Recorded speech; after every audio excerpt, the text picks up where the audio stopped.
जो भी विद्यार्थी राजस्थान सूचना सहायक की तैयारी कर रहे हैं, जिनका एग्जाम 21 तारीख को 21 जनवरी को संपन्न होने वाला है, विद्यार्थी अलर्ट हो चुके हैं, लगभग चीज़ों को पढ़ लिया है, अब बस रिवाइज ही करते जा रहे हैं।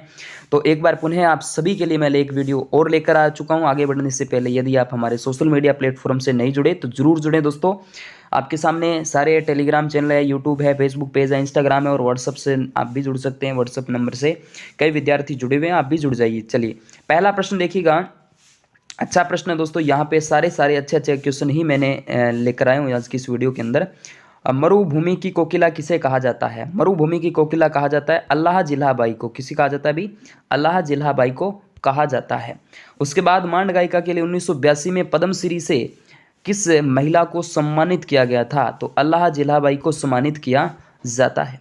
उसके बाद बात करते हैं, हमारा जो अगला प्रश्न है, केसरिया बालम आओ नी पधारो हमारे देश अल्लाह जिलाबाई ने किस राग में गाया था? तो मांड राग के अंदर गाया था। पावना गीत कब गाया जाता है? इंपॉर्टेंट प्रश्न है। ससुराल में जवाई के आगमन पर उनको जब खाना खिलाया जाता है उस टाइम महिलाएं द्वारा पावना गीत गाया जाता है। पटेलिया लालर बिछियो मुम्मल, ये सारे क्या है? ये राजस्थानी लोकगीत है, पर्वतीय क्षेत्र में, अरावली पर्वतीय क्षेत्र के ये गीत माने जाते हैं। नर्तक कथक शैली आदिम घराना जो है वो जयपुर है। नर्तक की का जो कथक शैली का आदिम घराना जो है वो जयपुर का है। उसके बाद दरी निर्माण के केंद्र के रूप में कौन सा जिला प्रसिद्ध है? टोंक जिला है भाई, टोंक जिला याद करिएगा। ऊंट की खाल पर चित्रण किस कला शैली की विशेषता है? तो बीकानेर शैली इंपोर्टेंट शैली आ जाती है। राजस्थान की हस्तकला हस्तशिल्प वस्तुओं को राजस्थान लघु उद्योग निगम जो है किस ब्रांड से विपणन करता है? तो दोस्तों राजस्थली के नाम से विपणन करता है। इसके बाद राजस्थान में ब्लू पोट्री का सर्वाधिक विकास किसके शासनकाल में हुआ था? तो राम सिंह के शासनकाल में होता है। इसके बाद कृपाल सिंह शेखावत का संबंध किस कला से है? तो उस्ताद कला से आ जाता है। राजस्थान में दानचंद चोपड़ा की हवेली किस अन्य नाम से जानी जाती है? बड़ा प्यारा और अच्छा प्रश्न है दोस्तों। सर्वाधिक दान देने हेतु प्रसिद्ध है दोस्तों दानचंद चोपड़ा की हवेली, जो कि डीडवाणिया सेठ की हवेली के रूप में इसको जाना जाता है।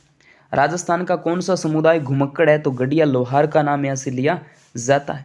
इसके बाद देखिए महाराणा कुंभा की जन्मस्थली मल्ल आवास देवगढ़ मानी जाती है। राजसमंद की बात यहाँ से कर ली जाती है। इसके बाद देखिएगा निशारदीन नामक चित्रकार का संबंध किस शैली से है? तो मेवाड़ शैली से रहता है। चलिए अगला प्रश्न, तारकसी के जेवर। अच्छा प्रश्न है दोस्तों, नाथ द्वारा राजसमंद की चर्चा यहाँ से कर ली जाती है।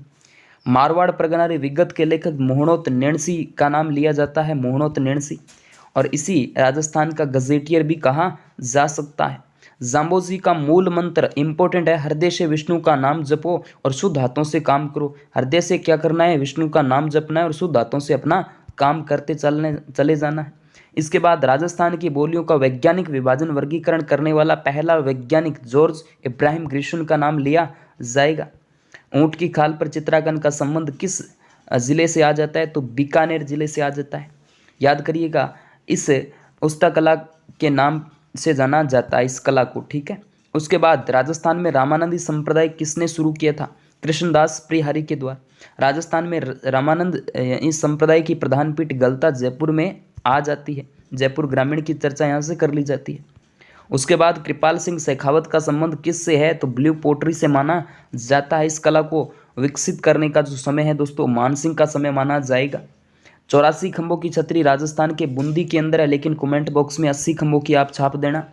याद रखिएगा 80 खंभों की छतरी दोस्तों मूसी महारानी की छतरी जिसे कहा जाता है, ये अलवर जिले के अंदर आ जाती है। इसके बाद यहाँ पे देखिएगा राजस्थान में स्थापत्य कला का जनक किसे कहा जाता है? तो महाराणा कुंभा को कहा जाता है। कविराज श्यामल दास के अनुसार राजस्थान के 84 में से 32 दुर्गों का निर्माण जो है वो महाराणा कुंभा के द्वारा ही करवाया जाता है। उसके बाद जसनाती संप्रदाय की प्रमुख पीठ आपसे पूछे तो कतरियासर बीकानेर के अंदर आ जाती है। जसनाती संप्रदाय में कितनों नियमों की पालना होती है दोस्तों? तो 36 नियमों की, लेकिन विष्णोई संप्रदाय के अंदर 29 नियमों की, और दोस्तों चरणदासी संप्रदाय में 42 नियमों की, और दोस्तों आई संप्रदाय में 11 नियमों की पालना होती है। चलिए अगला प्रश्न देखिएगा, संत दादू दयाल का जन्म आपसे पूछे तो अहमदाबाद गुजरात के अंदर होता है। इसके बाद लालदासी संप्रदाय जो प्रधान पीठ है तो शेरपुर और धौलीधू अलवर के अंदर आ जाती है। जैसलमेर के भाटी राजवंश की कुलदेवी कौन है? तो आवड़ माता मानी जाती है। वल्लभ संप्रदाय के मंदिर को ही क्या कहा जाता है, हवेली कहा जाता है। जमुआई माता मंदिर ये दोस्तों जयपुर जिले के अंदर स्थित है। जयपुर ग्रामीण की चर्चा यहाँ से कर ली जाती है। जीण माता का मेला कब लगता है, तो चैत्र और आश्विन नवरात्रों में लगता है, लेकिन यहाँ पे फाल्गुन अमावस और आश्विन अमावस को मुकाम के अंदर बड़ा मेला भरता है। इसके बाद तीर्थ यात्रा की सफलता हेतु कामना राजस्थान के किस लोक देवी की पूजा की जाती है, तो पथवारी देवी यहाँ पे इंपॉर्टेंट प्रश्न आ जाता है। वह कौन सी माता है जिसके 10 सिर और 54 हाथ है, तो सुगाली माता का नाम यहाँ से लिया जाता है। आई माता का मंदिर बिलाड़ा जोधपुर के अंदर है। तो याद रखिएगा आई माता किस लोक देवता की शिष्या थी, तो रामदेव जी महाराज की मानी जाती है। चमड़े की कलात्मक जूतियां और मोजड़ियां कहाँ बनती है, तो जोधपुर के अंदर बनती है। लहरिया व पोमचा राजस्थान के जयपुर जिले का प्रसिद्ध माना जाता है। उसके बाद लाख की पोट्री और मोडे जो है दोस्तों ये बीकानेर के ही प्रसिद्ध है। भोजन थाली मेला इंपॉर्टेंट प्रश्न है, कामा में लगता है और कामा वर्तमान में डीग जिले के अंदर आ चुका है। डीग जिसे जल महलों की नगरी भी कहा जाता है। मीरा महोत्सव कब मनाया जाता है, चित्तौड़ के अंदर मनाया जाता है, इंपॉर्टेंट प्रश्न है। इसके अलावा मांडकेश्वर मेला जो है दोस्तों आंजरी गांव के अंदर भरता है, सिरोही जिले के अंदर मांडकेश्वर मेला, ये आया हुआ प्रश्न है।